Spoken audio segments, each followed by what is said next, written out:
Homemade আলু কাবলি একদম বাইরের মতো তৈরি করেছি। খুব টেস্টি হয়েছিল, টক ঝাল যেরকম সেরকম সব একদম ভালো হয়েছিল খেতে। টমেটো ভীষণ প্রিয়, আলু কাবলিতে টমেটো না দিলে আমার একটু ভালো লাগে না। টমেটো কাটা হয়ে গেছে, এরপরে কেটে নেবো পেঁয়াজ।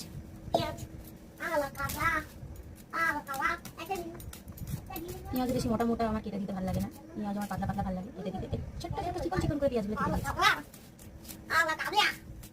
এই আমার ছেলেটা এসছে, বলছে মা কি বানাচ্ছ? আমি বলছি আলু কাবলি। পেঁয়াজগুলো দিয়ে দিলাম। এবার কেটে নেবে লঙ্কা।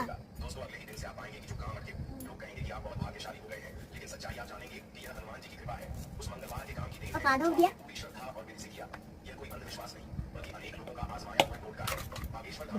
লেবু লেবু লেবু দিচ্ছে এখানে। এইটা না হলে তো আলু কাবলিতে সেন্টই হবে না, তার জন্য অসভ্য পাতাটা নিয়ে নিলাম। এবার দেখো অসভ্যর মধ্যে পাতা। আলু কাবলির মেন জিনিস সেটা হচ্ছে আলু। আলু সেদ্ধ অনেকক্ষণ আগে থেকে বসে রেখে দিয়েছিলাম, আলু সেদ্ধ হয়েছে। আলুটা গরম হলে ভালো লাগে না, ঠান্ডা আছে আলুটা, ওটা কেটে নেবো। কেটে নিচ্ছি।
তুলসীদার খেয়ে বল কেমন হয়েছে।